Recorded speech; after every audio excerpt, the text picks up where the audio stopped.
അതിഥിയായി സംബന്ധിച്ച് നമുക്കിത് ഇന്ന് ആവശ്യമായിട്ടുള്ള ആലോചനകൾ നൽകുന്ന ഏറ്റവും പ്രിയങ്കരനായ ജോർജ് പുളിക്കൻ സാർ, സന്നിഹിതരായിരിക്കുന്ന യുവജന സഖ്യത്തിൻ്റെ അംഗങ്ങളെ, അല്ലാത്തവരെ, ഇവിടെ സന്നിഹിതരായിരിക്കുന്ന എല്ലാവർക്കും സ്നേഹവന്ദനം.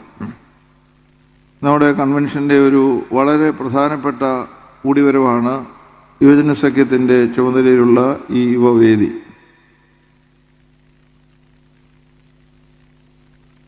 ഈ പ്രാവശ്യം യുവജന സഖ്യത്തിൻ്റെ ഈ യുവവേദിയായി കൂടുമ്പോൾ നമുക്ക് വലിയ സന്തോഷവും ഏറെ അഭിമാനവുമുണ്ട്. മാർത്തോമ യുവജന സഖ്യം ഈ വർഷം കൊട്ടാരക്കര പുനലൂർ ഭദ്രാസന യുവജന സഖ്യത്തെയാണ് ബെസ്റ്റ് ഭദ്രാസന യുവജന സഖ്യമായിട്ട് പ്രഖ്യാപിച്ചിരിക്കുന്നത് എന്നുള്ളത് അറിയുന്നു.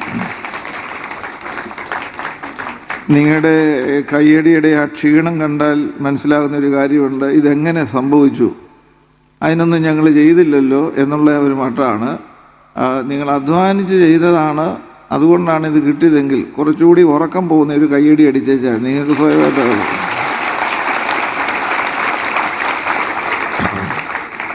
അങ്ങനെയുള്ള ഒരു യുവജന സഖ്യം ഉള്ള ഭദ്രാസനത്തിൽ ബിഷപ്പായി വന്നതിൽ എനിക്ക് വളരെയധികം സന്തോഷം.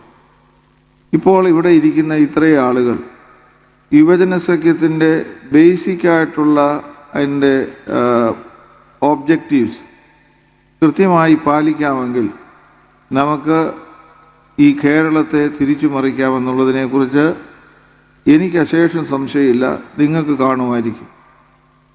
അത്രമാത്രം അത്ഭുതകരമായ കഴിവുകൾ നൽകിയാണ് ദൈവം എല്ലാവരെയും ആക്കിയിരിക്കുന്നത്. ഇത്രയും യുവജനങ്ങൾ ഇവിടെ ഇപ്പോൾ അച്ഛൻ പറഞ്ഞതനുസരിച്ച് 6000-ൽ അധികം യുവജനങ്ങളാണ് ഉള്ളത്.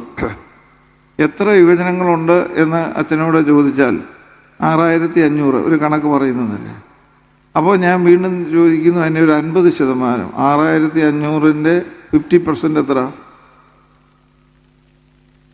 അതിനി കാൽക്കുലേറ്റർ വേണം. 50% 6500-ൻ്റെ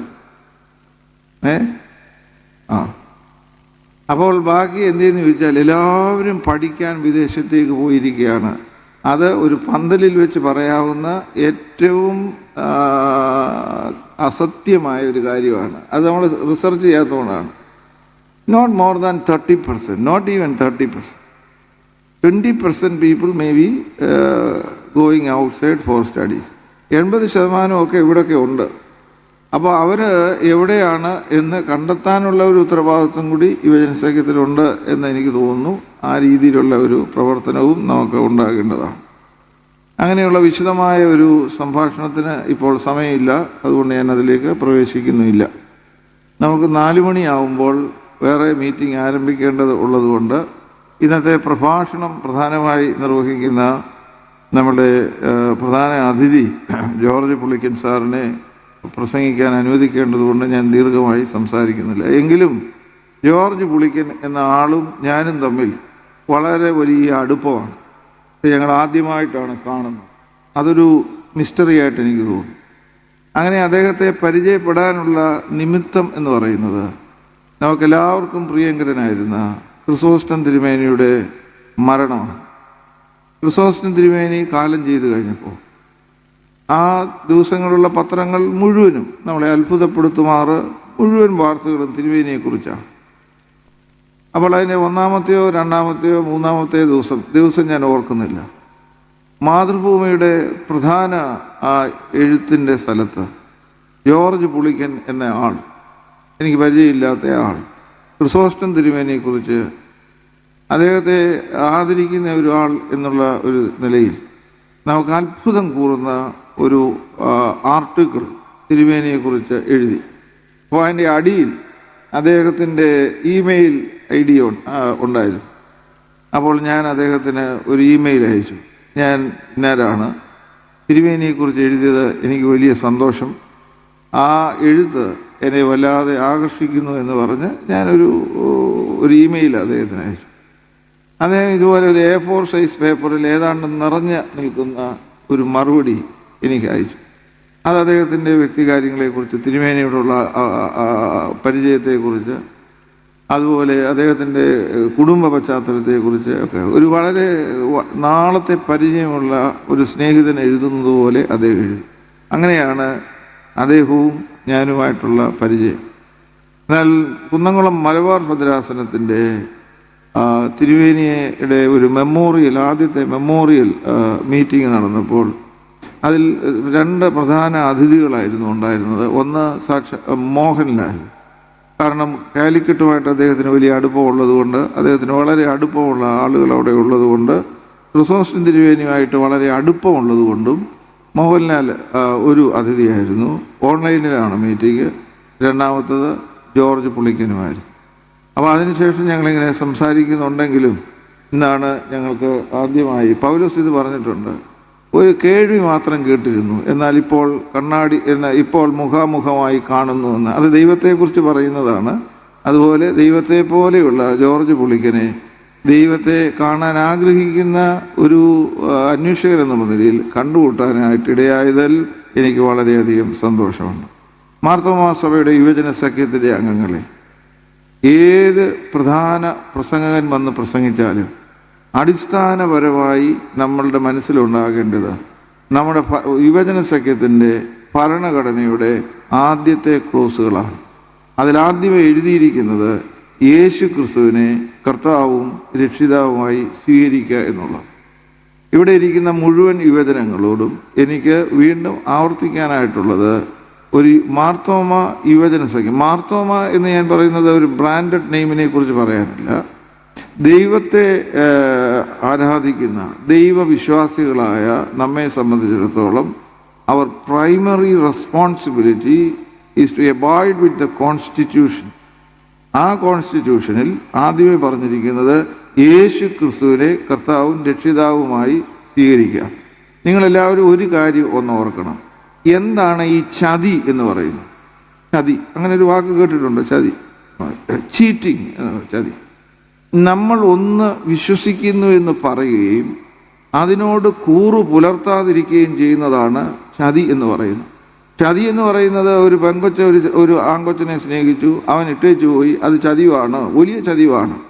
അതിനേക്കാളൊക്കെ വലിയ അസ്തിത്വപരമായ ചതിവാണ് ഞാൻ പറയുന്നത് ഞാൻ വിശ്വസിക്കാതിരിക്കുക എന്നുള്ളത്. യേശു ക്രിസ്തുവുമായിട്ട് ഈ യാതൊരു ബന്ധവുമില്ലാതെ ഈ യുവജന സഖ്യത്തിൻ്റെ അംഗമാകാം, അല്ലേ? നിശ്ചയമായിട്ടും ആകാം. അപ്പോൾ നമുക്കത് സാരമില്ല എന്ന് നമ്മളാരും ധരിക്കരുത്. അത് വൻപിച്ച ചതിയാണ്. ഞാൻ വിശ്വസിക്കുന്നു, അങ്ങനെ എഴുതി ഒപ്പിട്ട ആളുകളാണ് നമ്മൾ. അപ്പോൾ അതുകൊണ്ട് നമ്മളുടെ നന്മ, ഇൻറ്റഗ്രിറ്റി എന്ന് പറയുന്നത് വലിയ ദൈവഭക്തി കാണിക്കുന്നതല്ല. നമ്മൾ പ്രഖ്യാപിക്കുന്ന, നമ്മൾ വിശ്വസിക്കുന്നു എന്ന് പറയുന്ന ആശയത്തോടും പ്രത്യയശാസ്ത്രത്തോടും വിശ്വാസ സംഹിതയോടും നമ്മൾ ഒപ്പിട്ടിരിക്കുന്നു എന്നുള്ളത് കൊണ്ട് അതിനോട് കൂറു പുലർത്തുക എന്നുള്ളതാണ്. അതിനെക്കുറിച്ചൊക്കെ സംസാരിക്കാൻ എനിക്കിഷ്ടമാണ്, പക്ഷേ ഇപ്പം അതിൻ്റെ ആവശ്യമില്ല. നമുക്കിനി അതിനെക്കുറിച്ചൊക്കെ വിശദമായി സംസാരിക്കും.